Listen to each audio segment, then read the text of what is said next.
പരീക്ഷയിൽ അകപ്പെടാതിരിപ്പാൻ ഉണർന്നിരുന്ന പ്രാർത്ഥിക്കുവിൻ. നിങ്ങളുടെ ആത്മാവ് ഒരുക്കമുള്ളത്, ജഡം ബലഹീനമത്രേ. ദൈവത്തിൻ്റെ മാറ്റമില്ലാത്ത വചനം ശ്രദ്ധിക്കുന്ന പ്രിയപ്പെട്ടവരെ, അതികാലത്ത് എഴുന്നേറ്റ് യേശു കർത്താവ് തൻ്റെ ശിഷ്യരുമായി യാത്ര തുടങ്ങി. പിതാവ് തന്നെ പരമേൽപ്പിച്ച സുവിശേഷം ഗ്രാമങ്ങളിലും പട്ടണങ്ങളുമൊക്കെ നടന്ന് സഞ്ചരിച്ച് പങ്കുവയ്ക്കാൻ തുടങ്ങി. ശിഷ്യരും യേശുവിൻ്റെ കൂടെ നടക്കുകയാണ്. ഒരു വലിയ ജനസമൂഹമാണ് യേശുവിനെ കാണാനും കേൾക്കാനും വരുന്നത്. രാവിലെ മുതൽ വൈകുന്നേരം വരെ മൈലുകൾ താണ്ടിയുള്ള യാത്രയ്ക്കൊടുവിൽ യേശു കർത്താവ് പ്രാർത്ഥിക്കാൻ മുട്ടുകുത്തി. പ്രാർത്ഥന കഴിഞ്ഞു വന്നപ്പോൾ ശിഷ്യർ ഉറങ്ങുകയാണ്. അവരുടെ കണ്ണിന് ഭാരമേറിയിരിക്കുന്നു. അവർ ക്ഷീണിതരായിരിക്കുന്നു.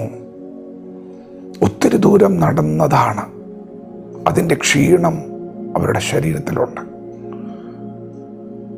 അവരങ്ങനെ ക്ഷീണിതരായി ഉറങ്ങുന്നത് കണ്ടപ്പോൾ, എന്നാൽ നിങ്ങൾ അല്പനേരം ഉറങ്ങിക്കോളൂ, നിങ്ങൾക്ക് ക്ഷീണമുണ്ടല്ലോ എന്നല്ല യേശു പറഞ്ഞത്. യേശു പറഞ്ഞത് നിങ്ങൾ പ്രാർത്ഥിക്കുവിൻ എന്നാണ്. പ്രിയപ്പെട്ടവരെ, രാവിലെ മുതൽ വൈകുന്നേരം വരെ അധ്വാനിച്ചതിൻ്റെ ക്ഷീണം ശരീരത്തിൽ അനുഭവപ്പെട്ടുകൊണ്ടിരിക്കുമ്പോൾ ശിഷ്യന്മാർ കാണുന്നത് ക്ഷീണമാണ്, ശരീരത്തിൻ്റെ അവസ്ഥയാണ്. എന്നാൽ യേശു കണ്ടത് ഒരുക്കമുള്ള ആത്മാവിനെയാണ്. ഉണരാൻ കൊതിക്കുന്ന, മാൻനീർത്തോടിലേക്ക് ചെല്ലുവാൻ കാക്ഷിക്കുന്നത് പോലെ ദൈവത്തിനായി ദാഹിക്കുന്ന, ദൈവത്തോട് ചേരുവാൻ കാക്ഷിക്കുന്ന ഒരുക്കമുള്ള ആത്മാവിനെ കണ്ടപ്പോൾ യേശു അവരോട് പറഞ്ഞു, ആത്മാവിൻ്റെ ഒരുക്കം കണ്ടു പറഞ്ഞു, നിങ്ങൾ പ്രാർത്ഥിക്കണം, നിങ്ങൾ ഉണർന്ന് പ്രാർത്ഥിക്കണം. ഞാൻ നിങ്ങളുടെ ശരീരത്തിൻ്റെ ക്ഷീണമല്ല കാണുന്നത്, നിങ്ങളുടെ അകത്ത് ഒരുക്കമുള്ള ആത്മാവുണ്ട്. അകത്തെ മനുഷ്യൻ ശക്തിപ്പെടണം, അകത്തെ മനുഷ്യൻ ബലപ്പെടണം. നിങ്ങൾ പ്രാർത്ഥിക്കുവിൻ. പ്രിയപ്പെട്ടവരെ, നിങ്ങളുടെ ജീവിതത്തിൽ എത്ര വലിയ തിരക്കുണ്ടെങ്കിലും നിങ്ങൾക്ക് പ്രാർത്ഥിക്കുവാൻ കഴിയാതെ വണ്ണം, നിങ്ങൾ എത്ര വലിയ തിരക്കിട്ട പ്രവർത്തന മേഖലയിലാണെങ്കിലും നിങ്ങൾ പ്രാർത്ഥിക്കാതെ കിടക്കരുത്.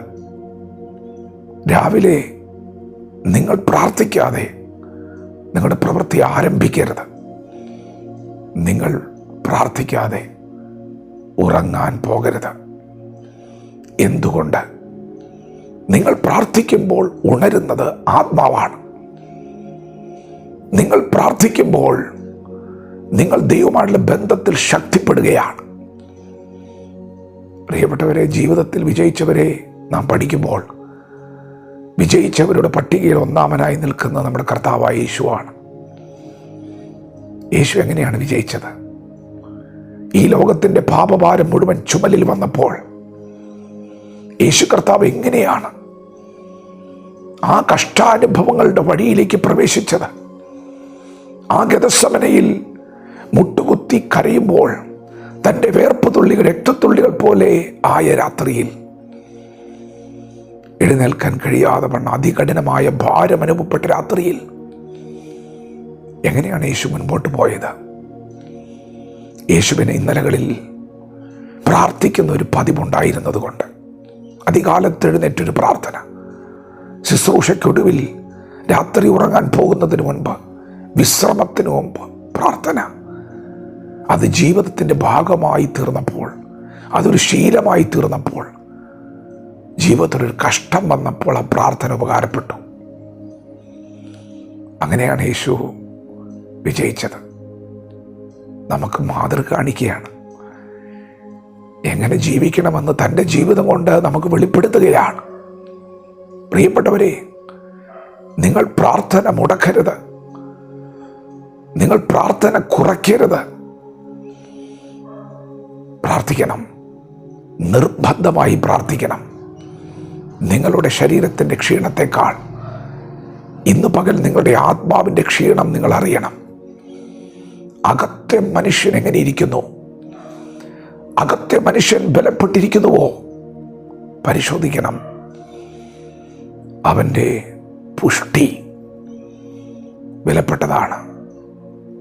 അതിനെ ആരും ഗണ്യമാക്കാതെ പോകരുത്. നാം നിത്യതയ്ക്ക് വേണ്ടി വിളിക്കപ്പെട്ടവരാണ്. നിത്യതയിലേക്ക് നടക്കുന്നവരാണ്. അതുകൊണ്ട് ഇന്ന് പകൽ അകത്തെ മനുഷ്യനെ ഉണർത്തുക. അവൻ ശക്തിയോടെ എഴുന്നേൽക്കട്ടെ. പ്രാർത്ഥിക്കാം, ഉണരാം, ദൈവവചനത്തോട് പ്രതികരിക്കാം. ദൈവം നമ്മെ ഓരോരുത്തരും ഈ പകൽ അനുഗ്രഹിക്കുമാറാകട്ടെ. ആമേൻ.